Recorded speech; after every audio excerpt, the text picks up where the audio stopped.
कैसे हैं आप सब लोग? होप सब अच्छे होंगे, ठीक ठाक होंगे अपने अपने घरों में। मैं भी अच्छी हूँ और सोचा आज स्टार्ट कर लेते हैं। बहुत दिन की ब्रेक ले ली। और मेरे फूल देखे बाहर आपने? लिली काफ़ी दिन से निकली हुई है, लेकिन मैं ठीक नहीं थी तो इस वजह से आपको दिखा नहीं पाई। और मैं रोज़ जाके उसे देखती हूँ, मुझे बहुत अच्छी लगती है। और आपको पता है उसकी एक पत्ती टूट भी गई हो, मैंने सिर्फ अटकाई हुई है वहाँ पे। और लंच की तैयारी, गाजर बनानी है, गाजर आलू मटर। आज पता बारिश हुई सुबह ना 6:30 बजे। आपको पता ना अलार्म होता है तो अलार्म बजा, उठे। और मुझे ना ऐसे लगा जैसे हमारा जैसे पीछे स्टोर है ना, जिसको स्टोर रूम बनाया हुआ है, स्टोर तो नहीं है, उसके ऊपर वो शीट्स डली हुई है ना, तो उसके ऊपर ना आवाज़ आ रही थी जैसे कुछ बूंदे गिर रही हो। मुझे लगा ओस इतनी, मतलब ऐसे गिर रही है इतनी ज़्यादा। और मैंने ये वाला डोर खोला लॉबी का, बाहर गई तो बूंदाबांदी सी थी और फिर एकदम से बारिश स्टार्ट हो गई। अच्छी बारिश हुई है, 1 डेढ़ घंटा शायद। फिर मैं वापस रजाई में आ गई ठंड थी बहुत ज़्यादा। और ठंड इतनी ज़्यादा ना, धूप आज भी नहीं निकली है। टाइम हो गया है 1:10 और अभी मैंने लंच नहीं बनाया है। एक्चुअली हमने ब्रेकफास्ट भी लेट किया था तो भूख भी नहीं है। और काम सब धीरे धीरे स्लो स्लो कर लेती हूँ, हो रहे हैं लेकिन स्लो स्लो हो रहे हैं। चलो हो तो रहे हैं, है ना, इस वजह से। और बाहर बूंदाबांदी हो रही थी ना, तब फिर एक बात याद आ गई। पता है हम लोग ना पंजाब बोर्ड से पढ़े हुए हैं भाई। और जो लोग पंजाब बोर्ड से पढ़े हुए हैं ना, उनको ना मतलब इंग्लिश में ना 10th में 9th 10th में ना कुछ सेंटेंस होते थे, मतलब वो हमें रटा दिए जाते थे। जो लोग पंजाब बोर्ड से पढ़े हुए हैं ना, कमेंट करना और बताना। उनमें से एक वर्ड था, बाहर बूंदाबांदी हो रही है, और उसका आंसर था इट्स ड्रिजलिंग आउटसाइड। तो वो हमें रटे हुए थे। तो जब भी बाहर ऐसे होते हैं ना बूंदाबांदी वाली बारिश, तो फिर इंदर ना ऐसे मतलब जैसे छेड़ने से वाली स्माइल नहीं होती, उस वैसे स्माइल करके कहते हैं जो तू, इट्स ड्रिजलिंग आउटसाइड। क्योंकि वो तब हमें ना रट चुके थे, इतनी प्रैक्टिस हमें करवाई थी ना कि वो मतलब सर बोलते थे और हम लोग फटाक से जवाब दे देते थे। ये चीज़ें मैं रट गई थी, तो तब से जब भी ऐसे बूंदाबांदी होती है ना, तो वो कहते हैं जो तू, इट्स ड्रिजलिंग आउटसाइड। तो ड्रिजलिंग थी सुबह बाहर पहले तो फिर उसके बाद अच्छी खासी बारिश हुई। और ठंड इतनी बढ़ गई है, मैं कह रही थी कि आजकल मैं सॉक्स पहन के सोती हूँ। मुझे पता है सॉक्स पहन के नहीं सोना चाहिए, मतलब पूरी रात नहीं पहन के सोती, लेकिन जब मेरे को लगता है कि पैर थोड़े कॉजी हो गए हैं, क्योंकि मेरे पैर नहीं गर्म होते और फिर ठंड लगती रहती है, फिर मैं उतार देती हूँ। और आजकल डबल सॉक्स भी पहन रही हूँ मैं अब। बहुत ज़्यादा ठंड है अभी, बहुत ज़्यादा ठंड है, बुरा हाल हो गया ठंड से। लेकिन फिर भी ठंड अच्छी लगती है। मैं इंद्र कहते हैं कि अब मतलब परेशान हो गई है ठंड से, तो ठंड चली जाए अब। मैंने कहा नहीं जाए नहीं, क्योंकि गर्मी भी अच्छी नहीं लगती है, गर्मी तो बिल्कुल अच्छी नहीं लगती है। लेकिन है कि धूप निकले थोड़ी और ठंड ना लगे, बंदा बीमार ना होए, तो फिर तो ठंड अच्छी है ना। ऐसे ही निकल गया न्यू ईयर भी। अभी आगे कुछ तैयारियां करनी है, अभी कुछ इम्पोर्टेंट आ रहा है, अभी नहीं बताऊंगी आपको।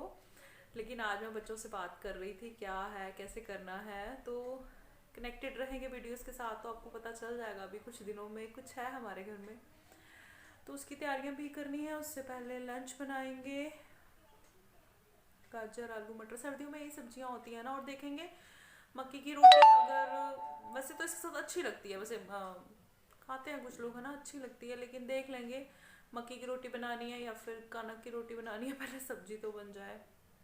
कपड़े नहीं धुलने थे लेकिन फिर भी थोड़े से धुल लिए हैं, क्योंकि मौसम का नहीं पता होता, जो जरूरी जरूरी वाले थे वो धुल लिए हैं। अभी ऊपर छत पे डाले हैं, लेकिन मतलब देख लेंगे।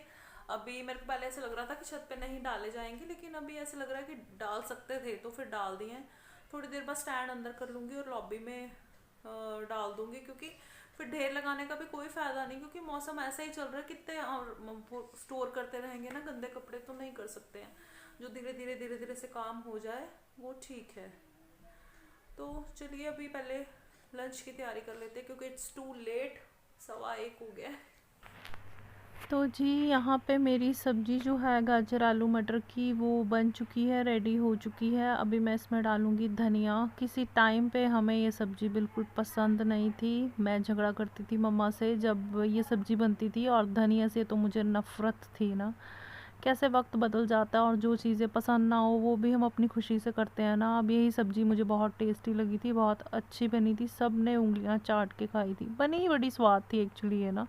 और ये इंदर की फेवरेट है, मतलब इंदर के और मेरे टेस्ट तो बिल्कुल भी नहीं मिलते थे, अभी मिलने लग गए हैं। पहले तो बिल्कुल ही ऑपोजिट टेस्ट थे हमारे। तो सब्जी यहाँ पे रेडी हो चुकी है।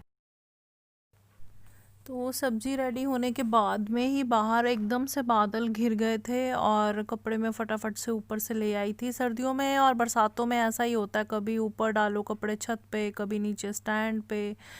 तो यही सब है, अब कपड़े नीचे ले आई हूँ और स्टैंड पे अंदर डाल दूंगी, क्योंकि बाहर तो सूखने तो नहीं थे, ये था कि थोड़ी हवा लग जाए और शायद थोड़े सूखने की हालत में आ जाएं कपड़े। लेकिन नहीं, कुछ देर बाद ही बादल हो गए थे और फिर अंदर हो, दरवाजे खिड़कियां बंद हो, तो बाहर का बिल्कुल पता नहीं चलता कि कब बारिश आ जाए। तो सेफ्टी की वजह से मैंने टाइम से ही कपड़े उतार लिए थे छत से और अभी अंदर रख दूंगी।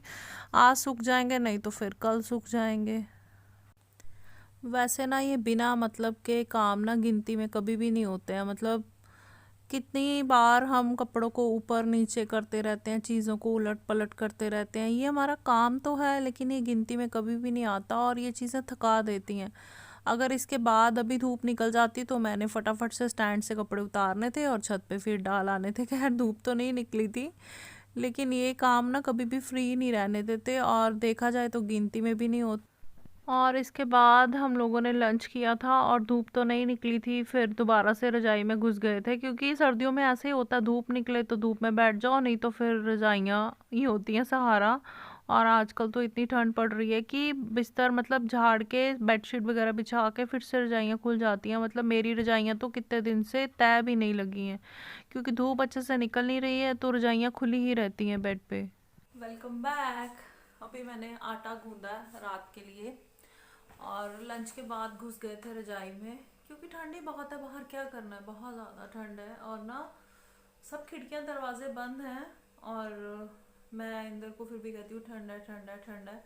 तो इंदर कहते, मैं कहती हूँ कि कहाँ से आ रही है ठंड ना, तो वो कहते हैं कि किचन के दरवाजे से आ रही है। किचन का दरवाज़ा तो है ही नहीं किचन तो मेरी ओपन है। तो कहते हैं बस वहीं से हवा आ रही है और कहीं से हवा नहीं आ रही है। सारे खिड़कियां दरवाजे बिल्कुल बंद हैं, फिर भी ऐसे लगता है कि पता नहीं कहाँ से। और ऐसे होता है ना कि रजाई में से इतनी सी कोई जगह भी हो ना, उसमें से भी ऐसा लगता है हवा आ रही है, इतनी ठंड है। और ना मेरे काफ़ी दोस्त हिमाचल से हैं। मेरी एक दोस्त था, उनका वैसे ही फ़ोन आया था हालचाल पूछने के लिए, और उन्होंने कहा कि वो शिमला के नज़दीक कोई जगह रेडू, वो पता नहीं कुछ, मुझे एग्जैक्ट नाम नहीं याद जगह का ना, कि उनके मायके कहाँ है। तो उन्होंने कहा कि शिमला में बर्फ़ पड़ रही है, और मैंने कहा हमें क्या लेना, हम तो यहीं पे जमे हुए हैं, बहुत ज़्यादा ठंड है। मतलब जो हम लोग टूरिस्ट होते हैं ना, हम लोग इंजॉय तो करते हैं जब जाते हैं हिल स्टेशन पे, लेकिन जो वहाँ के लोकल्स हैं ना, उनकी लाइफ बड़ी हार्ड है भाई। हम लोग यहाँ पे परेशान हो जाते हैं ठंड की वजह से, और वहाँ पे तो बहुत दिक्कत है। और मैं कल इंदर को कह रही थी, बड़ी सारी बातें आपसे करने के लिए, काफ़ी दिन हो गए मिले नहीं ना तो कोटा भरा पड़ा है।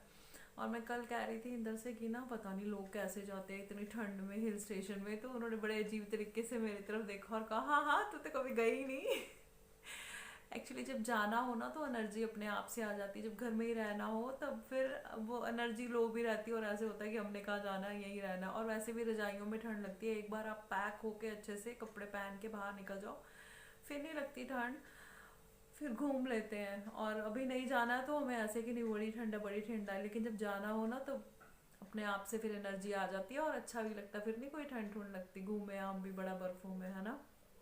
अभी सोच के घर में ऐसे लग रहा है कि बहुत ज़्यादा ठंड है। और ये छोटा सा व्लॉग आपके लिए एंड करूँगी यहीं पे, क्योंकि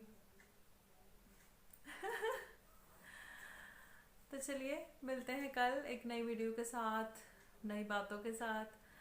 तब तक अपना और अपनी फैमिली का रखिए ख्याल। Bye bye.